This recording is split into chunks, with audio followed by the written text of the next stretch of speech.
एकता समाचार, हर खबर सबसे पहले।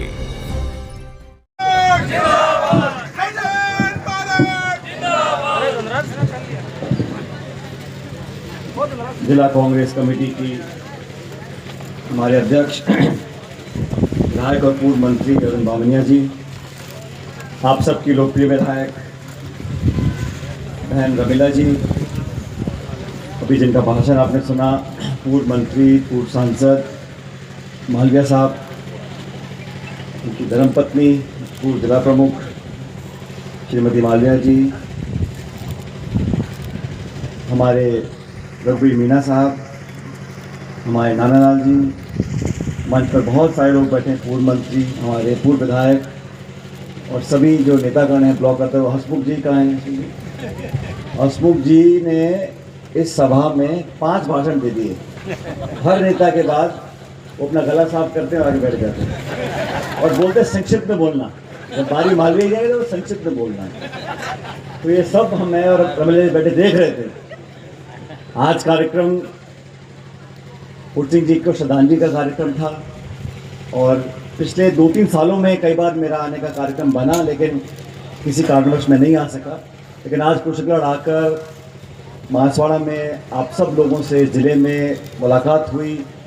इतनी बड़ी संख्या में आप लोग श्रद्धांजलि देने के लिए आए और जैसा आप ब्लॉक अध्यक्ष महोदय बता रहे थे कि कांग्रेस पार्टी की जड़ों को, नींव को और मजबूत करने के लिए जो काम इस परिवार ने किया है, सचमुच मैं अपनी तरफ से बहुत बहुत साधुवाद देना चाहता हूँ रमीला जी को भी, फूल सिंह जी को भी, पूरे परिवार को, कि आज यहाँ पर कांग्रेस मजबूत है। अभी मालवीया जी ने बताया क्या हालात बने हुए हैं किसानों के रोजगार को लेकर। दोनों जयपुर और दिल्ली में डबल इंजन की सरकार चल रही है। इंजन डबल है लेकिन तेल जो है वो एथेनॉल वाला है। वो ऐसा तेल है जो इंजन में डालो तो सिर्फ धुआं फेंकता है वो। और ये बात साबित हो गई कि 12 साल से आपकी सरकार दिल्ली में है, केंद्र में है। और इस बार जो वादा किया जनता से कि 400 पार आई 240 लोकसभा की सीटें, और 240 सीट आने के बाद चंद्रबाबू नायडू और नीतीश कुमार जी की 2 बैसाखियां लेकर सरकार चल रही है। ऐसा प्रतीत नहीं होता, लेकिन ये बहुमत की सरकार नहीं है, ये 2 दलों के साथ मिलकर बहुमत पर आए हैं। जिस दिन भी इन दोनों में से एक ने बैसाखी खींच दी, सरकार गिर जाएगी। लेकिन सरकार को चलाने के लिए जो बहुमत चाहिए वो उन्होंने जुटा लिया है। अब सवाल ये कि पिछले साल 1.5 साल से देश में जितनी पार्टियां हैं, आप सब देखते हो, महाराष्ट्र में शिवसेना है, एनसीपी है, अभी बंगाल में ममता बनर्जी की पार्टी, ये सब सांसद जो है अपनी तरफ खींच रहे हैं। कोई कारण नहीं है। कारण अगर आप देखो तो समझ में आएगा कि ये सरकार और भारतीय जनता पार्टी अपना राजनीतिक हित साधने के लिए जो बहुमत जनता ने नहीं दिया 2024 के अंदर, 2/3 का बहुमत चाहिए संविधान में संशोधन करने के लिए, जो बहुमत जनता ने नहीं दिया, 240 दिए, वो अलग अलग पार्टियों के सांसदों को लेकर एक वैकल्पिक बहुमत बनाना चाहते हैं ताकि वो नियम कानून पारित हों संसद के अंदर, संविधान को संशोधन कर कर। कौन से कानून पास करना चाहते हैं? हमारी सरकार में जैसा मन से बोला गया, नरेगा लेकर आए, सूचना का अधिकार, शिक्षा का अधिकार, खाद्य सुरक्षा का अधिकार, लोगों के भले के लिए हमने संशोधन किया संविधान का। ये संशोधन क्या करना चाहते हैं? कहीं ना कहीं लोगों के मन में ये अविश्वास पैदा हो गया कि ये जो सरकार बीजेपी की है, ये दलितों से, आदिवासियों से कहीं ना कहीं को बदला लेना चाहती है और संविधान को संशोधन करने की बात ये 2 साल से चल रही है। अब ये लोग, जनगणना होगी अगले साल, देश में जनगणना होने से पहले पूरे लोकसभा का, विधानसभा का परिसीमन करना चाहते हैं अपनी मर्जी से।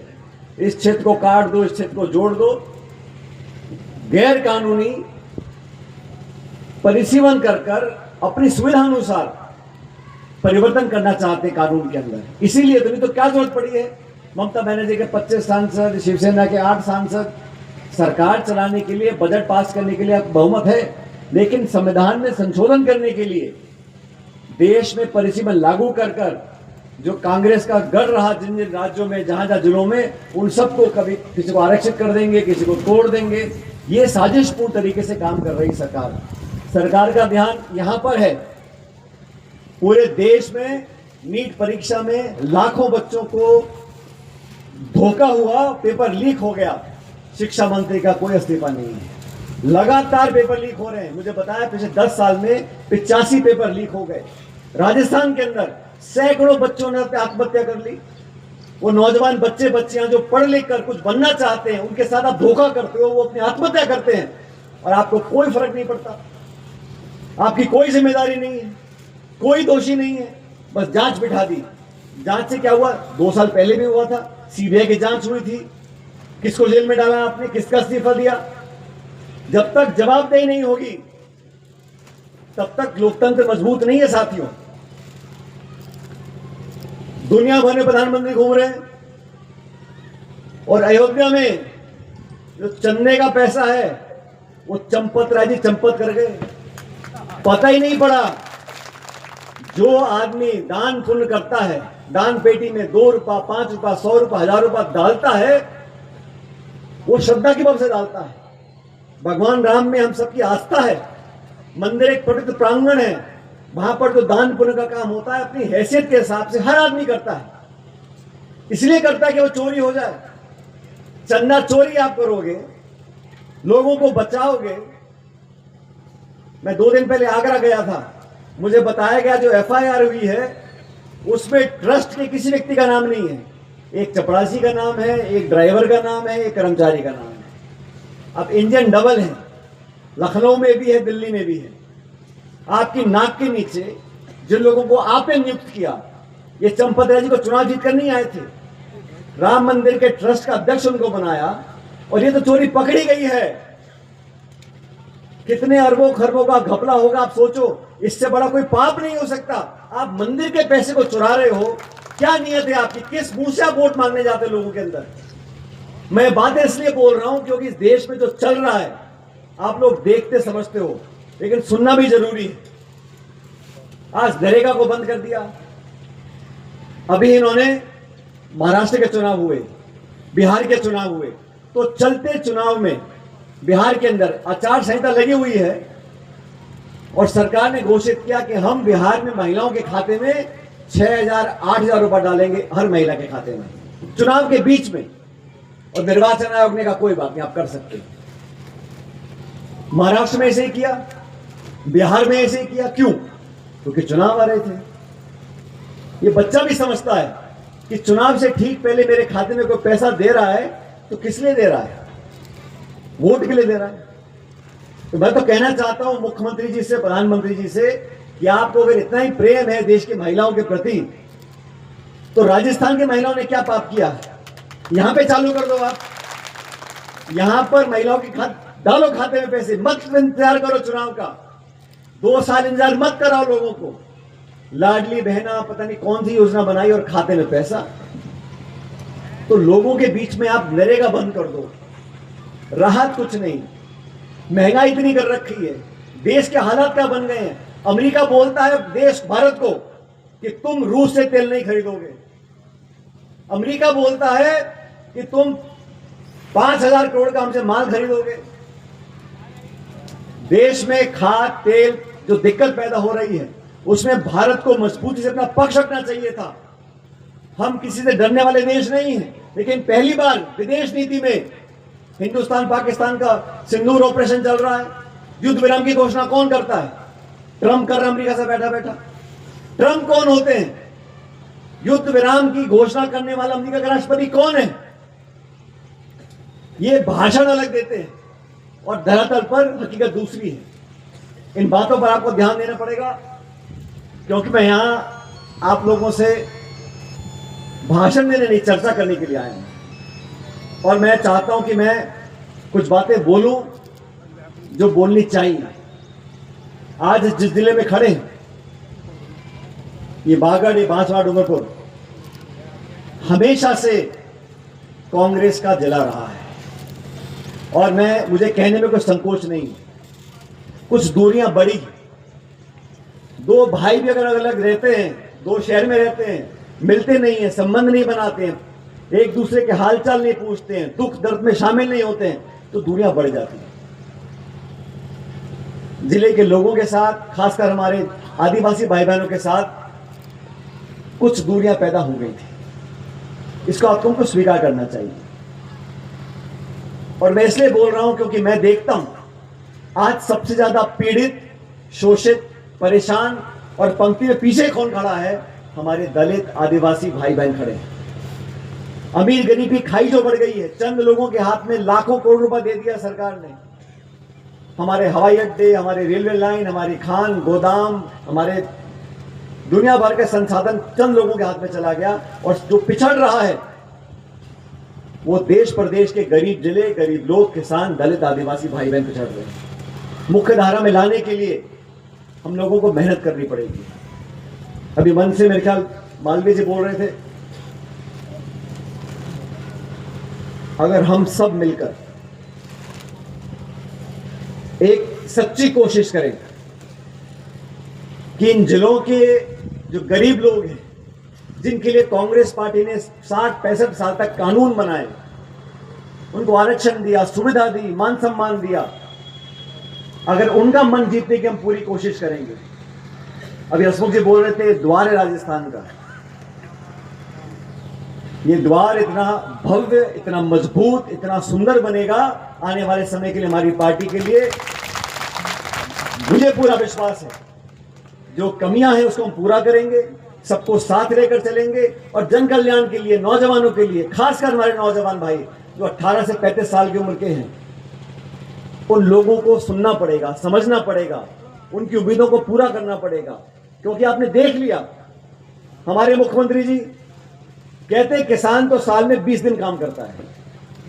सुना आपने उनका भाषण? पता नहीं ऐसी कौन सी किसानी है जो 20 दिन काम करना पड़ता है।